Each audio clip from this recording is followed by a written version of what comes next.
Salam sepak bola, teman-teman netizen atau warganet yang saya hormati semuanya. Di episode terbaru dari Bincang Bareng Binder, saya mengundang mantan pemain timnas Indonesia yang sekarang adalah pelatih profesional, yaitu Supriyono Prima. Welcome, bro. Thank you, bro. Ya, makasih banyak. Sama-sama. Sudah meluangkan waktunya. Luar biasa, baru hari ini bisa gabung sini. Iya, thank you. Oke, teman-teman, sebelum kami membahas tentunya tentang Liga Indonesia dan juga timnas Indonesia yang nanti akan bermain di round 4, babak kualifikasi Piala Dunia tahun 2026 zona Asia. Pertama-tama saya ingin menginformasikan kepada teman-teman yang mungkin belum tahu bahwa Supriyono Prima pernah membela timnas Indonesia sebelumnya di Piala AFF tahun 94 yang pada saat itu namanya adalah Tiger Cup, dan timnas kita pada saat itu melaju sampai babak semifinal, dan juga pernah bermain di Piala Asia tahun 1996 yang pada saat itu dilatih oleh Danur Windo, dan juga di salah satu pertandingannya melawan Kuwait ada pemain timnas kita Widodo Cahyono Putro yang mencetak gol yang sangat indah melalui tendangan salto, dan dalam proses gol tersebut Supriyono Prima terlibat untuk memberikan umpan pertama kepada Ronny Wabia. Dan selain itu juga Supriyono pernah bermain di fase pra Piala Dunia yang pada saat itu untuk bisa lolos ke Piala Dunia tahun 1998. Benar ya? Kualifikasi, ya. Iya, benar ya semuanya. Betul. Itu. Makanya itu kalau salah boleh dikoreksi. Betul. Oke. Sebelum kita bahas lebih lanjut, bro. Saya mau tanya dulu. Oke, sekarang aktivitasnya apa? Kan sekarang kan pelatih profesional. Sudah berlisensi juga ya? Alhamdulillah sudah B, AFC, kemudian mencoba untuk belajar ilmu kepelatihan. Bagaimana mencoba untuk pengen berperan membangun youth development itu seperti apa, karena tidak hanya berbicara teknis, tapi bagaimana kita juga harus mengenal karakter anak, membuat mereka itu fun dan mencintai sepak bola. Walaupun memang tidak mudah, tapi memang proses itu yang harus saya jalani, dan saya harus banyak belajar. Untuk apa? Untuk membangun fondasi mereka sebelum mereka nanti ketika passionnya bermain bola, mereka bisa mengarungi sebuah pencapaian mereka di liga profesional. Itu menjadi goal saya. Oke, sekarang Mas Supri melatih kelompok usia berapa? U17 di PSF Group yang kebetulan berada di Pancoran. Kemudian juga ada beberapa klub yang berafiliasi, tapi saya lebih fokus di U17 karena menurut saya adalah pemain-pemain ini adalah cikal bakal para pemain-pemain yang nanti akan mengarungi kompetisi di Liga 4, Liga 3, Liga 2. Tinggal komitmen dan kemauan dan passion mereka untuk giat berlatih dan bekerja keras. Saya ingin tanyakan, walaupun memang Mas Supri hanya melatih youth development ini atau melatih para pemain muda kita di akademinya, saya ingin menanyakan soal potensi para pemain kita. Seperti apa yang sekarang Mas Supri lagi melatih? Ya, memang banyak potensi yang ada di kita, terutama di area Jakarta ya, yang memang bisa diharapkan untuk bisa tampil, diharapkan untuk bisa progres, karena mereka memiliki knowledge, kemudian memiliki kemampuan teknik skill yang baik dalam berlatih. Kemudian yang menjadi kendala adalah sebuah kompetisi. Karena kematangan seorang pemain usia muda, kalau hanya kemampuan teknik skill aja nggak cukup kalau tidak ditempa dari kompetisi. Tentu kita akan berbicara soal kompetisi untuk pemain usia muda, tapi sebelum itu saya ingin menanyakan kepada Mas Supri yang juga lama bermain di Liga Indonesia. Saya ingin menanyakan bagaimana Mas Supri sekarang melihat persaingan di Liga Indonesia kita, atau di sekarang namanya Super League ya, sebelumnya namanya kan Liga 1 ya. Dalam 3 tahun terakhir, kan dalam 3 tahun terakhir ini yang menjadi juara PSM Makassar, Persib Bandung, ya kan. Nah, dan tahun ini atau musim ini baru juga beberapa pekan kan berjalan kan. Nah, dari segi persaingan dulu saya ingin menanyakan kepada Mas Supri, seperti apa Mas Supri lihat?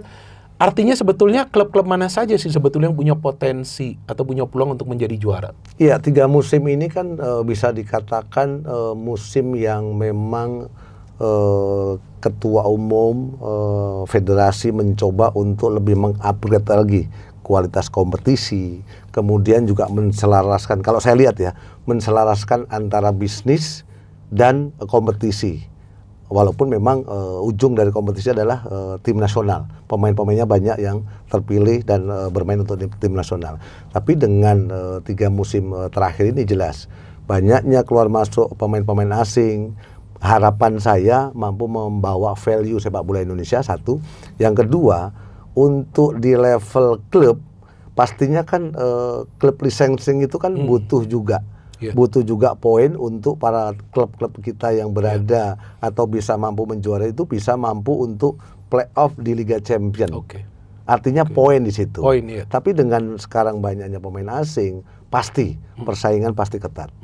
Kemudian pemain-pemain lokal kita juga diharapkan untuk lebih benar-benar memiliki komitmen bahwa dengan persaingan ketat mereka harus benar-benar memiliki kemauan keras untuk bekerja keras dan bisa mendapatkan satu tempat di posisi manapun.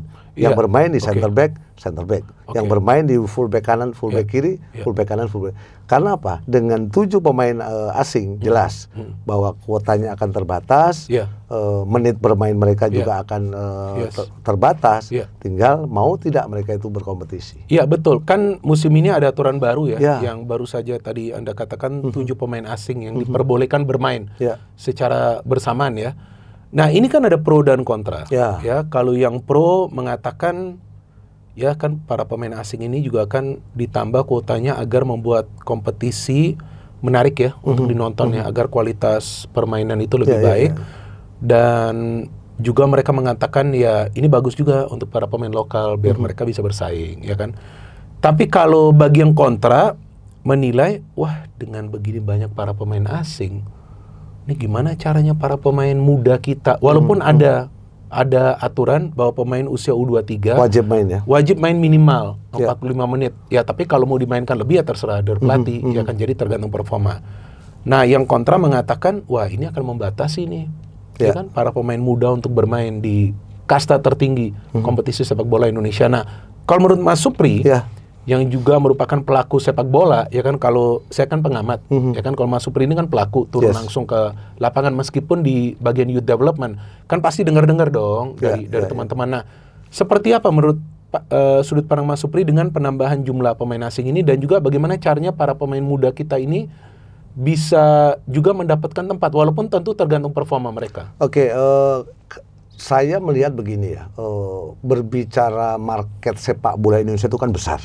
Ya kan, satu dengan adanya dinamika pro kontra banyaknya pemain asing, saya pikir wajar-wajar saja. Karena apa? Membangun sebuah kompetisi menselaraskan dengan sepak bola, prestasi dan entertain itu kan nggak gampang. Apalagi sepak bola dengan sudah disiarkan di televisi, artinya ada sisi bisnis itu, ya kan? Dari sisi bisnis pasti akan mendatangkan banyak income.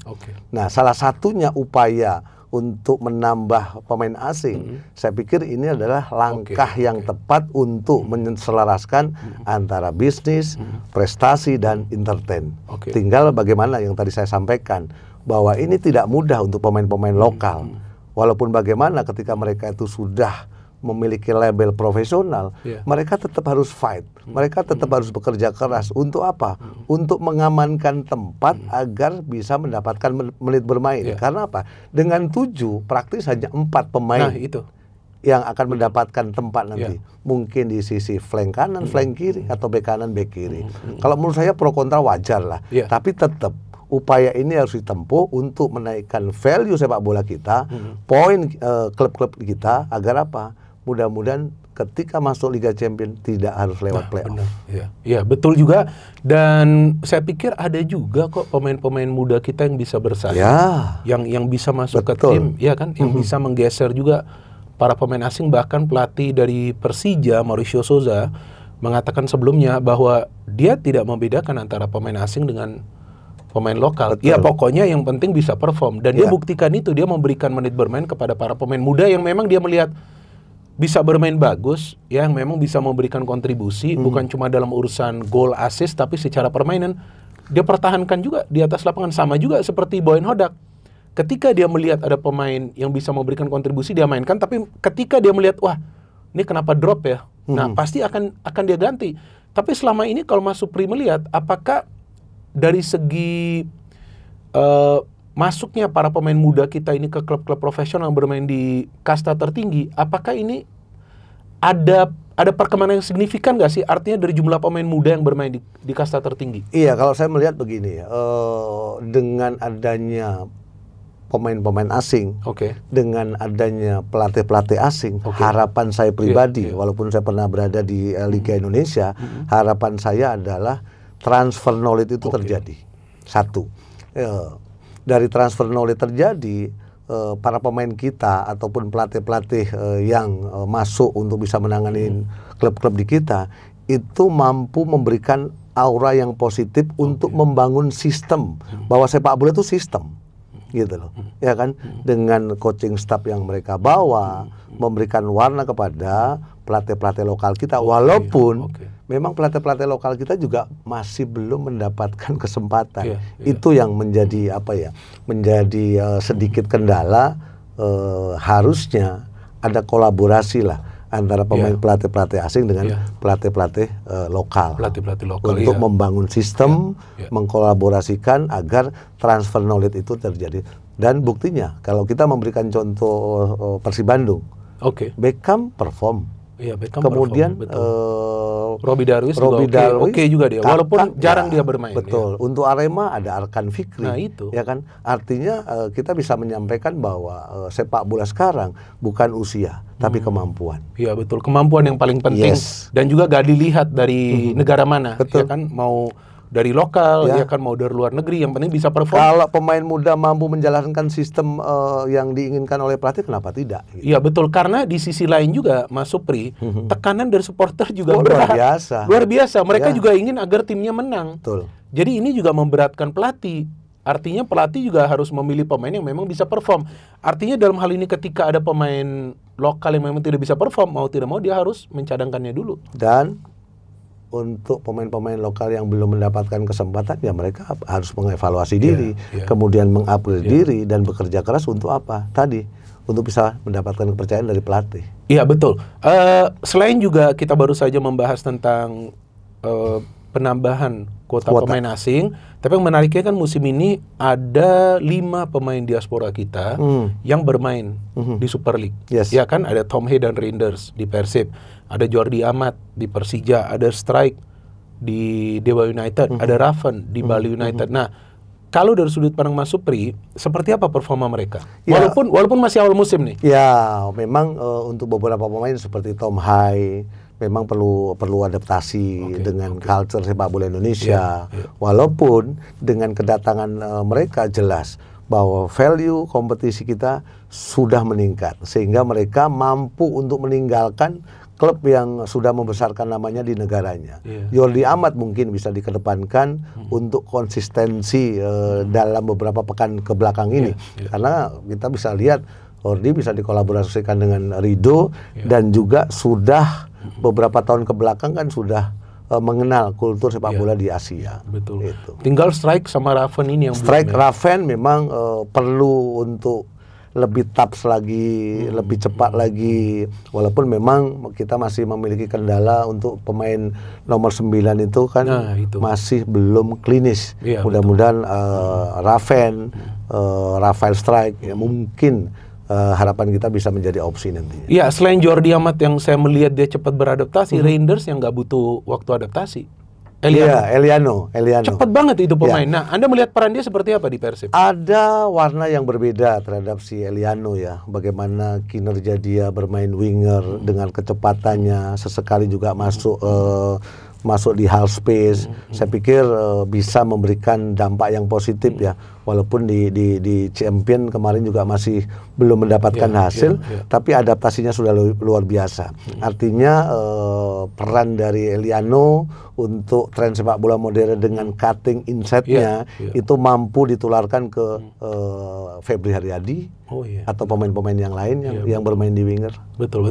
Oke, sekarang ini kan Mas Supri ya teman-teman, selain juga pelatih profesional dan juga fokus di youth development, juga adalah pengamat sepak bola dan juga komentator, ya kan? Bahkan kita sering sama-sama juga, walaupun nggak dalam satu kesempatan ya, tapi jarang.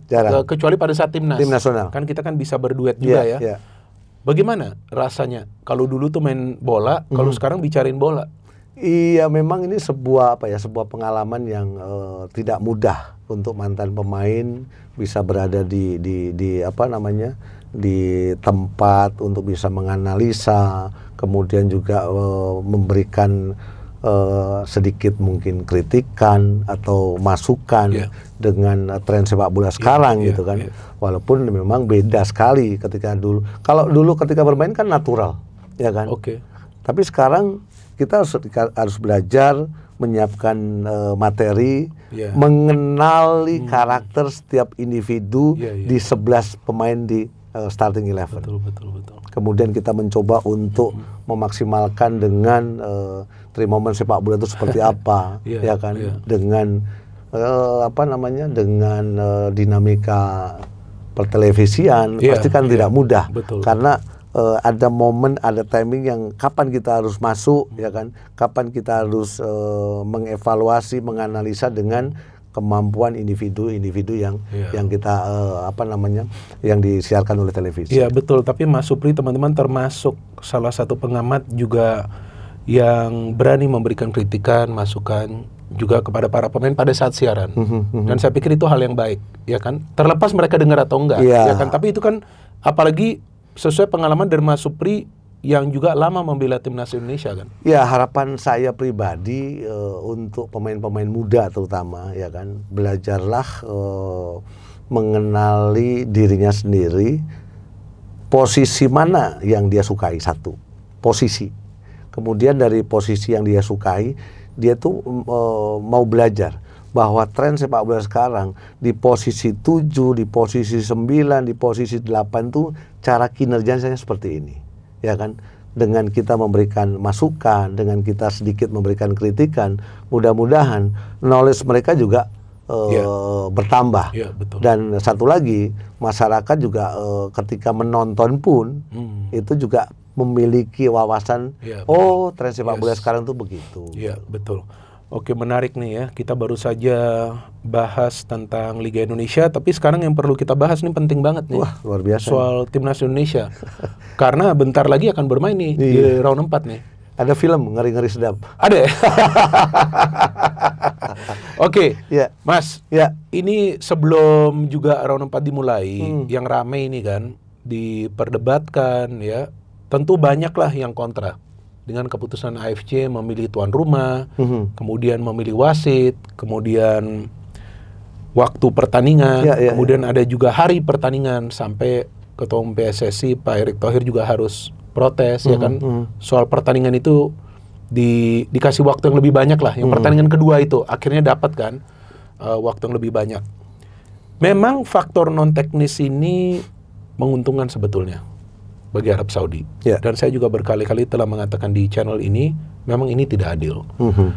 Tapi ini kan sekarang kan sudah dekat ya ke hari pertandingan. Saya pikir kalau kita hanya, energi kita dan pikiran kita hanya terfokus dan terkuras hanya di faktor non teknis, ini gak sehat juga. Karena selain juga faktor non teknis, yang lebih penting lagi itu adalah faktor teknis. Betul gak? Nah, Anda sebagai mantan pemain pernah gak sih menghadapi situasi sebelum pertandingan yang Anda dan teman-teman dan juga tentunya pelatih dan juga tentunya dari federasi merasakan nih dari segi non teknis nih tidak menguntungkan kita, atau dalam arti kata lain dalam tanda kutip menguntungkan tim lawan? Pernah gak? Pengalaman ketika mendapatkan pressure, kemudian tekanan, kemudian penjadwalan yang memang sedikitnya merugikan, memang pengalaman saya selama bermain memang belum pernah. Tapi ketika bermain untuk Liga Indonesia, saya bermain untuk Pelita, ada pressure ketika main di Bandung atau di Kudus itu pernah. Walaupun memang itu semua kan itu menjadi bagian dari dinamika sepak bola dan bagian dari profesional kita. Karena kita dibayar. Artinya apa? Artinya dengan penjadwalan, masa recovery, wasit yang ditunjuk segala macam, mudah-mudahan ini tidak mengganggu persiapan para pemain-pemain kita ya kan? Karena yang terpenting bagaimana menyiapkan taktikal, bagaimana menyiapkan memilih starting 11 di pertandingan pertama. Karena pertandingan pertama itu sangat-sangat penting. Apalagi lawan Arab. Walaupun kita mampu meraih 1 poin, kemudian meraih kemenangan di GBK, tapi ini fase krusial. Jadi harapan saya faktor non teknis boleh dipikirkan, tapi jangan terlalu menghabiskan energi kita untuk hanya berpikir non teknis. Faktor teknis lebih penting. Iya, artinya para pemain juga seharusnya tidak boleh merasa khawatir apalagi takut sebelum bertandingnya dong. Berikut pelatih juga. Iya, apalagi level mereka kan semuanya kan bermain di Eropa. Saya pikir faktor-faktor non teknis seperti ini untuk mereka sepertinya sudah mereka bebaskan, sudah mereka lepas gitu. Walaupun ya kan tidak mudah. Kembali lagi tidak mudah. Karena ketika kita bermain untuk Piala Asia pun tidak mudah. Banyak friksi-friksi yang akan terjadi di lapangan. Betul. Kemudian juga dengan penugasan wasit yang dipilih nanti itu adalah wasit di negara Kuwait. Itu pun juga indikasi. Tapi itu kita nothing tulus saja. Nah, ini bagus sekali. Tulus. Harus bermain 90 menit. Harus mempersiapkan taktikal yang tepat. Harus memilih 11 pemain yang bisa untuk menjalankan game plan dan sistem yang diinginkan oleh Patrick Kluivert. Jangan sampai kekalahan 5-1 ketika menghadapi Australia, pemilihan pemain masih kurang tepat, kemudian kekalahan 6-0 atas Jepang, itu terulang lagi. Karena satu kesalahan akan menyulitkan peluang kita untuk bisa lolos. Jadi menurut Anda tuh pertandingan pertama itu yang penting ya? Nah, sangat penting. Ya, sama seperti pemikiran saya. Bahkan saya pernah mengatakan di channel ini dan juga di platform lain, lawan Arab Saudi itu finalnya final kita. Itu langkah pertama akan menentukan posisi kita tuh ada berapa. Nah, itu first match ini kan. Kalau seandainya kita bisa dapat poin aja. Poin aja, apalagi menang, tapi anggap aja lah kita dapat 1 poin. Otomatis moral, psikologis para pemain kita akan meningkat. Kepercayaan diri para pemain kita untuk menghadapi pertandingan kedua pasti akan lebih bagus lagi. Walaupun secara statistik rekor pertemuan kita sulit dengan Irak. Tapi segala kemungkinan dalam sepak bola masih bisa terjadi. Iya, betul. Oke, yang saya ingin tanyakan sekarang dari 28 pemain yang dipanggil oleh Patrick Kluivert, kalau menurut Mas Supri ada yang mengagetkan Mas Supri atau tidak? Terlepas dia tidak memanggil Marcelino dan juga Missilgers, itu nanti kita bahas. Tapi terlepas dari Marcelino dan Missilgers yang absen, dari 28 pemain ini yang dia panggil, kalau menurut Mas Supri seperti apa? Mungkin Mas Supri berpikir, wah kenapa pemain ini dipanggil, kenapa yang itu gak dipanggil, gimana? Terlepas dari Marcelino dan Messi Tapi dari 28 itu, kalau 28 pemain yang dipanggil, kalau menurut saya ya kan, mungkin yang sedikit agak mempertanyakan pemanggilan Ratmangun ya.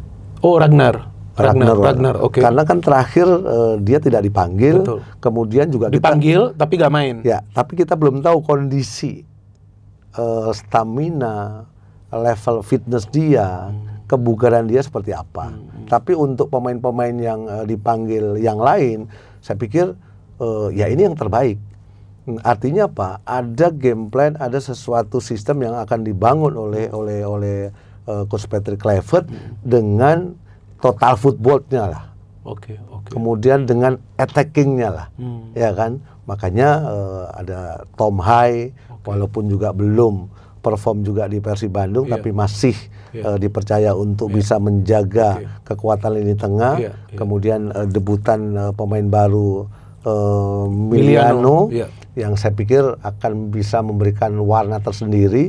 Begitu juga dengan Mauro, ya kan? Mauro diharapkan untuk bisa memberikan dampak positif di lini depan, walaupun Ole juga dipanggil. Iya, betul. Ole kan yang diberitakan dia sudah mulai berlatih dengan bola ya. Seberapa penting Anda melihat sosok dari Ole ini? Dia sudah mencetak 3 gol kan?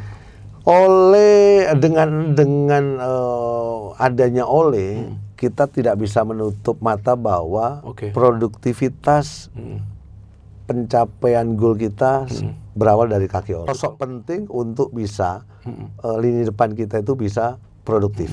Walaupun kembali lagi nanti pelatih fisik lah, coaching staff lah yang akan menentukan apakah dia itu dimainkan pertama atau di super sub nanti. Ya oke, karena saya lagi ngecek nih pemain-pemain yang dipanggil nih Mas. Ini yang menarik nih dari kiper. Ya, Martin Paz kan sebelumnya cedera, dan yang main Emil Audero. Dan sekarang Emil Audero performanya lagi bagus-bagusnya di Serie A. Luar biasa banget. Oke, saya hanya ingin menanyakan kepada Mas Supri, kira-kira nih apakah tetap nih Kluivert akan memasang Martin Paz? Ini sudut pandang Anda. Nggak ada masalah sih Anda mau menyampaikannya seperti apa. Karena saya melihat Emil lagi bagus-bagusnya di Serie A. Dan lawan Jepang, walaupun dia kemasukan 6 gol, tapi kalau bukan karena Emil yang melakukan banyak save, mungkin udah masuk lagi 6 gol lagi tuh. Kalau saya sih pastinya akan melihat di pertandingan terakhir. Artinya si Emil Audero lawan Lebanon. Ya. Yang dia ada 1 save tuh. Betul. Kan Lebanon dapat tuh 1 peluang. Itu yang akan mendapatkan tempat di starting 11. Jadi feeling Anda kemungkinan Emil yang akan bermain. Emil akan bermain, kemudian diperkuat lagi performanya di klub di Serie A. Lagi bagus-bagusnya loh ya, dengan tim promosi Cremonese ya kan. Oke, sekarang di back. Ya, ini kan ada perdebatan nih, ya kan? Apakah 3 center back atau 4 pemain bertahan? Dan kalau 4 pemain bertahan, apakah Rizky Ridho dengan Jay Itzes atau mungkin yang dicoba sebelumnya lawan Lebanon, Jay Itzes dengan Kevin Dix? Nah, pertama saya ingin menanyakan 3 center back atau idealnya 4 pemain bertahan. Ini cuman kan sudut pandangan. Ya kan tentu yang menentukan Kluivert, gak ada masalah. Ini kan bermain bisa dikatakan away ya. Dan lawan tuan rumah loh. Betul, pertandingan pertama lagi. Kalau saya pikir memakai 4 back akan lebih safe, akan lebih balance. 4 back? 4 back, tapi 2 pemain kanan kirinya itu yang akan rajin untuk melakukan attacking, membantu attacking. Walaupun nanti ada cover yang harus dilakukan oleh 2 double pivot kita, mungkin Joy ataupun Nathan yang juga lagi sejauh kita lihat kemarin dengan level fitness yang luar biasa, etos kerjanya itu sudah kelihatan. Ini menarik yang Anda mengatakan double pivot. Jadi kalau dalam pikiran Anda apakah 4-2-3-1? Nah, itu yang saya mau tanya. Kemungkinan 4-2-3-1. Kalau double pivot ini, kalau feeling Anda siapa kira-kira? Kan Tom Hay juga sebetulnya bisa bermain di salah satu pivot, walaupun dia tidak punya kemampuan bertahan yang baik ya. Kan dia lebih sering supply bola. Tapi selain itu juga kita tahu ada si Joy juga kan? Kalau untuk double pivot yang saya inginkan, saya pribadi mengharapkan Joy Pelupesi kemudian Nathan. Ini fighter benar-benar ya dua-duanya. Perebut bola lah. Etos kerjanya, destroyernya kelihatan sekali. Karena apa? 2 jangkar, 2 double pivot ini kan diharapkan untuk menjadi pemain yang awal untuk bisa memutus serangan-serangan lawan sebelum masuk di 2 center back kita. Jadi sebetulnya walaupun pakai 4 pemain bertahan, tapi sebetulnya yang bertahan itu bukan cuma 2 center back, tapi ada juga 2 gelandang bertahan ini, betul ya? Betul. Seperti itu ya. Dan defense-nya jangan terlalu low. Masa? Agak middle, tapi didorong sedikit lah. Gitu loh. Kalau sampai low akan membuat potensi mereka pasti banyak memainkan ruang antar lini karena mereka punya kecepatan, mereka juga punya winger yang cepat-cepat. Menarik ini ya. Jadi kalau menurut Anda ini sesuai dengan yang kita juga berapa kali komentarin timnas, akan lebih ideal. Ini ideal ya, kita mengatakan ideal. Nanti kan kita nggak tahu pilihan dari Kluivert seperti apa. Jadi jangan main low block ya. Kalau istilahnya, kalau menurut netizen kita kan parkir base itu lebih beresiko ya? Lebih beresiko. Karena apa? Dengan kita menerapkan garis pertahanan terlalu rendah, terlalu bawah, potensi untuk lawan mencetak gol kan lebih dekat dengan gawang. Kemudian ketika terjadi crossing, cutback, itu dikhawatirkan juga akan menjadi area-area untuk terjadi blunder, on goal mungkin ketika mau melakukan clearance. Dan yang dikhawatirkan second ball kita tidak siap, sehingga mereka juga akan banyak melakukan shooting dari luar kotak penalti. Iya benar juga ya. Kalau main terlalu ke belakang itu mereka lebih dekat ke gawang kita. Saya sampai berbicara kepada siswa-siswa saya, saya menerapkan high pressure. Saya analogikan adalah ketika di depan itu ada banjir, kalian sumbat di depan. Biar gak ke belakang. Ketika sumbatan kalian itu benar, sampai tengah nggak? Sampai belakang nggak? Enggak lah. Artinya pemain pertama yang harus bertahan adalah pemain yang dekat dengan bola yang di front atas. Analogi saya seperti itu kepada anak-anak. Ya nggak salah juga, karena itu akan mengganggu pemain yang pegang bola. Ya kan, daripada kita harus menyumbat, mencoba untuk memperbaiki ketika banjirnya sudah masuk di. Menarik. Menarik, maka itu enaknya bicara dengan mantan pemain profesional dan juga sekarang pelatih profesional seperti ini. Saya nggak pernah kepikiran itu. Iya. Macam itu. Oke. Ini menarik. Oke, di itu depan gambaran masalah. Gambaran yang saya itu kan sesuai dengan pemilihan 28 pemain, kemudian 2 kali uji coba kemarin. Iya. Saya sedikit menggambarkan bahwa pemain-pemain yang dipilih oleh Patrick Kluivert adalah pemain-pemain yang memiliki attacking yang bagus. Lebih ofensif. Ofensif. Apalagi Emiliano, apalagi Mauro. Banyak ini ya kan? Betul. Nah, Beckham masih ada Ricky. Beckham, ya kan? Ragnar. Beckham dengan Egy. kemampuan skill individunya yang sangat baik, kemudian bisa beradaptasi, itu kan menjadi poin untuk seorang Beckham bisa menjawab, bisa beradaptasi, kemudian bisa berkolaborasi dengan pemain-pemain yang berkiprah di Eropa. Oke, 3 di depan, Mas. Saya pikir Mauro enggak, kan 4-2-3-1. Nah, ini 3 ini. 3-nya saya pikir di situ ada Ricky Kambuaya. Oke. Kemudian Emiliano di sebelah kanan. Oke. Ya kan? Sen Patrinama atau Dean. Oke, Dean. Oke. Dean James, ya kan? Strikernya Mauro nanti atau si Ole. Kalau Ole kan Anda bilang kan tunggu dulu nanti kan bagaimana dia bisa atau enggak main, karena kan dia juga selama ini kan berlatih ya, karena cedera ya. Saya pikir walaupun memang butuh adaptasi, tapi tipikal striker nomor 9 itu kelihatan sekali. Artinya gelandang-gelandang harus banyak menyuplai dia, memanjakan dia dengan bola-bola yang membuat dia itu bisa cetak gol. Oke, satu pertanyaan lagi ini soal Marcelino dan juga Michelgers.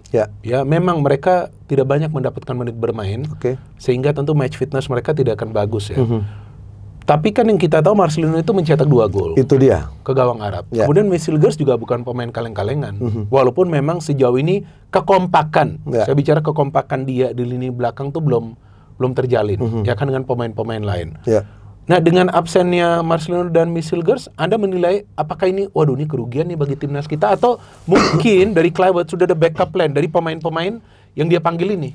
Kalau untuk Mes, saya pikir dalam beberapa kali penampilan kan masih belum memberikan kenyamanan ya untuk lini pertahanan kita ya. Kemudian juga ada permasalahan dengan klub, administrasi atau apalah itu. Saya pikir tidak dipanggilnya Mes bukan satu permasalahan. Kalau menurut saya, walaupun di sana nanti bisa dikolaborasikan antara Jordi Amat, Justin. Kemudian juga kemarin juga sempat digeser juga Kevin Dix ke dalam, ya kan? Itu kan sudah terantisipasi oleh Patrick Kluivert. Nah, yang sedikit agak disayangkan adalah memang tidak dipanggilnya Marcelino. Walaupun bagaimana dia kan mampu mencetak 2 gol ya, gitu loh. Cuman kendalanya adalah menit bermain, level fitness dia, ya kan. Khawatir ketika dipaksakan pun dia juga akan tidak akan perform. Itu seperti dia kan main tuh di friendly match.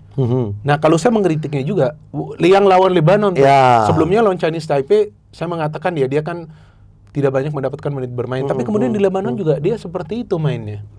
Ya, masih masih belum ngeblend sepertinya ya. Seperti itu, padahal sebelumnya mainnya luar biasa. Apakah ini dampak dari kurangnya menit bermain, atau memang dia agak sulit sekarang nyetel dengan begitu ketatnya persaingan, karena dia kan udah gak starter sekarang. Iya, kalau berbicara usia kan dia masih muda. Artinya dia ingin memperlihatkan bahwa dia tuh punya kemampuan. Walaupun memang salah. Artinya lebih individu dia main. Menonjolkan individu. Ya, artinya yang di pertandingan dicoba ini ya, kita bicara yang 2 itu, lawan Chinese Taipei dan Lebanon. Padahal yang dibutuhkan ketika ingin menjalankan sistem dari Patrick Kluivert adalah bagaimana seorang Marcelino itu mampu melayani Mauro ketika dikolaborasikan. Tapi yang terjadi kan banyak aksi-aksi individu yang sebenarnya tidak efektif. Iya, betul, dan itu juga yang dikritik oleh netizen. Tapi ada satu yang selama ini juga saya selalu menyampaikan bahwa pelatih itu pasti akan memilih pemain-pemain yang dibutuhkan. Saya memberikan contoh. Contoh yang saya sampaikan ke orang tua atau siapapun adalah seorang Coutinho aja. Oke. Yang ketika di Inter, kemudian di Barcelona, di Liverpool, dia keren, dia luar biasa. Tapi ketika berbaju di Barcelona nggak dapat menit bermain. Sampai dia itu dipinjamkan ke Bayer. Ya kan? Artinya pemain bagus pun tidak cukup kalau tidak memenuhi kriteria kebutuhan dari seorang pelatih untuk bisa menjalankan sistem itu. Gitu. Tapi selain itu juga, Mas, yang saya melihat sekarang Arhan dan Asnawi juga udah gak dipanggil nih, sama seperti sebelumnya. Seperti di 2 friendly match juga gak masuk kan mereka? Iya, memang tidak mudah ya. Arhan punya kemampuan throw in yang luar biasa. Kemudian Asnawi juga di klubnya juga mendapatkan menit bermain. Tapi kembali lagi, persaingan yang begitu ketat di setiap posisinya, ya kan, membuat mereka sampai sejauh ini memang belum mendapatkan kesempatan, ya kan. Sandy Walsh juga bisa dikatakan pemain yang stabil, performnya luar biasa. Kemudian di sebelah kanan juga ada Kevin Dick juga, ya kan? Ya saya pikir Yakob bagus, Sayuri bersaudara luar biasa. Betul. Artinya benar. Dia bukan jelek, tapi memang kebutuhan dan persaingan lah yang membuat mereka sampai sejauh ini masih belum dipanggil. Iya betul, dan satu hal yang saya melihat positif yang dilakukan oleh Kluivert, dia memanggil beberapa pemain-pemain senior. Ini penting loh, Mas. Kalau menurut saya, Marklock, Lili Pali, ini 2 pemain ini nggak bisa diremehkan juga, karena leadership mereka nih, dan mereka juga lama bermain di Indonesia. Dengan dipanggil kembalinya Klok, Anda melihat nih apa sebetulnya yang diinginkan oleh Patrick Kluivert? Walaupun ada Joey Pelupesi, saya melihat sosok Klok itu adalah leadership ya. Bagaimana dia mampu mengakomodir pemain-pemain di lini tengah, kemudian juga mampu menjadi dirijen yang sangat baik, dan di Persib kan dia juga dinempatkan sebagai kapten kesebelasan. Artinya ada poin-poin yang sangat positif untuk sosok seorang Marklock, dan saya pikir walaupun usianya nggak muda, memang dia masih layak ya untuk bisa mendapatkan di posisi tim. Apalagi sekarang dia kan sudah setim dengan Tom Hay dan juga Eliano.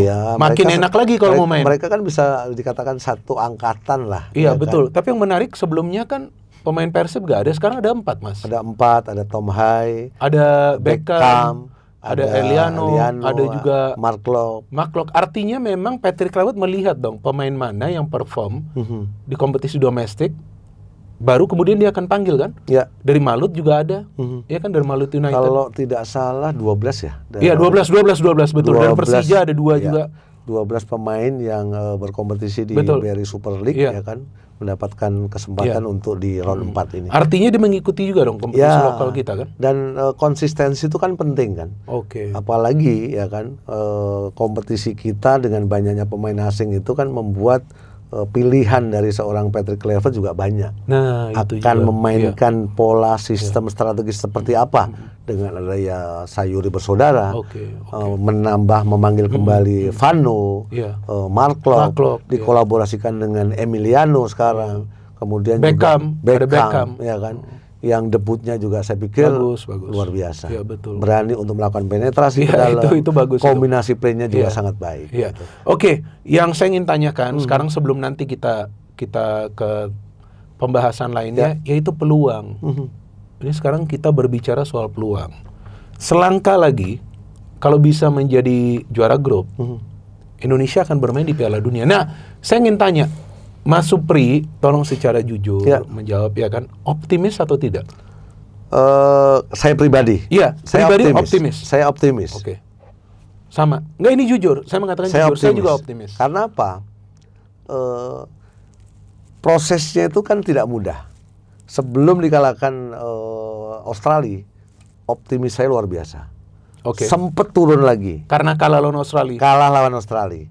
Kemudian menang lawan Bahrain. Ya kan? Menang lagi lawan China. Walaupun harus kalah dengan Jepang. Tapi itu juga bukan tim terbaik. Walaupun saya kritisi kenapa gak ada shot on target. Betul. Ya kan? Itu sempat turun. Tapi dengan penambahan pemain, ada Emiliano, ada Mauro, muncul lagi optimisme saya. Artinya apa? Ada part-part, ada puzzle-puzzle yang memang sudah terpenuhi untuk bisa lini depan kita lebih tajam. Harapan saya, Emiliano bisa jadi pembeda nanti. Ya, Emiliano ini yang di sayap ini. Yang di sayap. Oke. Sekarang sebelum kita mengakhiri, saya ingin menanyakan satu nih. Siap. Ke Mas Supri. Ya kan, ini seperti yang tadi Anda mengatakan, dari sedap juga, ya kan. Karena ini dinamika yang terjadi, yaitu dengan Pak Erick Thohir dilantik sebagai Menpora. Nah, Anda melihat ini seperti apa? Ya kan, maksudnya ada Ketua Umum PSSI yang juga menjabat sebagai Menpora. Kalau saya tidak mempermasalahkan. Dan ini jujur saya mengatakan tanpa ada niat apapun. Saya tidak mempermasalahkan. Kenapa? Karena ya saya tahulah Pak Erick ini seperti apa orangnya, kualifikasinya apa, udahlah ini memang layak lah untuk menjadi Menpora. Tapi yang saya khawatirkan hanya soal pembagian waktu ke sepak bola. Karena sepak bola kita juga kan gak gampang diurus. Nah, kalau menurut Mas Supri, sudut pandang Mas Supri seperti apa? Olahraga, mau cabang apapun, sepak bola ketika berprestasi akan bisa mempersatukan bangsa. Penempatan Pak Erick Thohir sebagai Menpora, saya pikir sah-sah saja dan sangat tepat. Karena apa? Dengan pengalaman beliau, kemudian network beliau, itu kan juga memiliki dampak yang positif untuk persepak bolaan sebelum dia dilantik sebagai Menpora. Ya kan? Untuk sepak bola, bola luar biasa. Itu saya sepakat juga. Kita menjadi tuan rumah, betul. segala macam. Piala Dunia U17. Dan harapannya pastinya dengan menempatkan Pak Erick di sana, tidak hanya sepak bola yang bisa berprestasi. Pasti ingin cabang-cabang yang lain bisa seperti bulu tangkis di era 90-an mendapatkan juara All England. Walaupun Pak Erick Thohir tidak akan mengurus langsung dong kabornya kan? Kan ada PBPB, ada ketua-ketuanya. Artinya Pak Erick ditaruh di Menpora untuk bisa mengontrol, mengawasi, kemudian mempertanyakan progresnya seperti apa, kekurangannya seperti apa, dan harapan juga dengan adanya Pak Erick di sana, prestasi semua cabang olahraga kita juga meningkat, memiliki progres, dan Pak Erick juga bisa mengatur waktu dengan menempatkan, memilih orang-orang yang punya kapasitas. Kalau nggak salah Pak Erick Thohir juga pernah menjadi ketua panitia pelaksana Asian Games. Inasok itu 2018. Dan lancar-lancar saja, dan aman-aman saja gitu. Sukses malah. Sukses ya kan? Saya pikir tidak ada sesuatu yang harus kita khawatirkan. Dengan pengalaman yang mereka betul, itu juga yang saya katakan bahwa memang layak, sangat qualified. Dengan hubungan internasionalnya, dan juga kita tahu anggota dari International Olympic Committee. Kita tahu lah, bahkan ada departemen komersial yang dibuat oleh Pak Erick di PSSI yang juga untuk bagian bisnisnya, sehingga bisa membayar juga hutang-hutang. Ya kan ada? Hutang-hutang lama itu kan dibayar. Ya kan? Itu menurut saya bagus. Jadi PSSI juga punya penghasilan untuk juga bisa menjalankan roda organisasi, ya kan? Tapi kembali lagi ke pertanyaan saya, kalau menurut Mas Supri bisa membagi waktu gak? Saya pikir dengan jabatan baru ya mau tidak mau harus bisa membagi waktu. Tidak hanya sepak bola, walaupun sekarang lagi round 4 kan. Nah itu maksud saya, ini kan sebentar lagi nih. Fokusnya memang di round 4. Sekarang ini. Ada jangka pendek yang memang harus dipikirkan. Tapi tetap juga dia juga setelah dilantik menjadi Menpora juga harus memikirkan seperti agenda-agenda terdekat itu apa sih, ya kan? SEA Games atau yang di Mandalika itu. Mau ada lagi F1 ya? MotoGP. Ya, artinya pembagian waktu itu juga harus diselaraskan dengan agenda-agenda terdekat selain di round 4 nanti. Artinya buat saya Pak Erick dengan backgroundnya pebisnis pasti bisa menjaga waktu lah, membagi waktu lah gitu. Ya, dan satu hal jangan lupa nih Mas, biar kita gak dimaki-maki netizen, karena udah ada VAR. Iya kan, kalau enggak kan pasti kita nih yang dikejar nih, ya kan? Wah komentator nih gak jelas nih, ya kan, gak netral. Sekarang kan agak membantu juga, ya kan, dengan adanya VAR ini kan juga pada saat Pak Erick memimpin PSSI. Nah, Anda sebagai komentator dan juga mantan pemain, dengan adanya VAR ini seperti apa di liga kita? Dan sekarang Liga 2 pun udah ada loh. Sudah ada, ya. Jujur memang secara secara kualitas kompetisi juga akan meningkat, kan. Kemudian dengan adanya VAR juga akan membantu bagaimana sih atau mereview sah atau tidaknya gol yang tercipta. kemudian sah atau tidak, layak dan tidaknya seorang pemain itu mendapatkan kartu kuning atau kartu merah. Artinya dengan adanya VAR membuat klub-klub tertentu tidak dirugikan. Iya. Karena tadi yang saya katakan teman-teman, kenapa kita dulu tuh di maki-maki netizen? Karena kadang-kadang kita juga gak tahu tiba-tiba ada yang offside, gol atau apa. Iya kan sering seperti itu kan. Yang ada kita yang dikirimin DM. Dan pemain-pemain kita juga harus hati-hati. Iya kan? Hati-hati dengan habit yang sejauh ini terbangun sebelum ada VAR. Ketika melakukan pelanggaran, mereka harus benar-benar hati-hati karena dampaknya apa?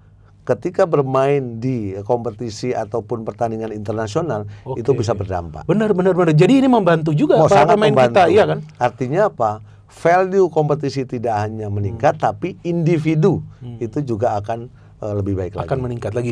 Oke, kita sudah lebih dari 45 menit. Siap. Jadi ini waktunya kita tutup, ya kan? Tapi ini bukan episode pertama dengan Mas Supri, ya. Jadi jangan bosan-bosan juga ke sini.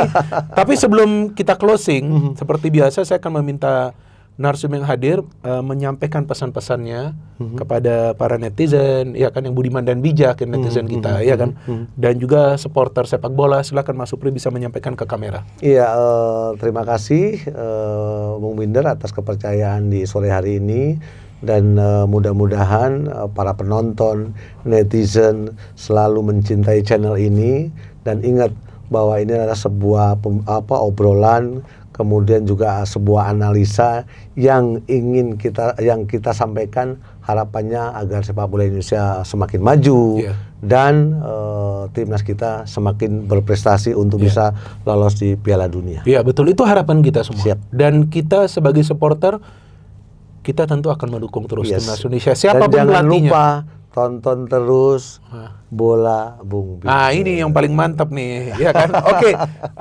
bro, sebelum kita tutup, nih ikuti slogannya dong dari channel ini, ikutin saya. No hate, no politics, only football, Salam sepak bola. Salam sepak bola. Sip, thank you. Sama-sama.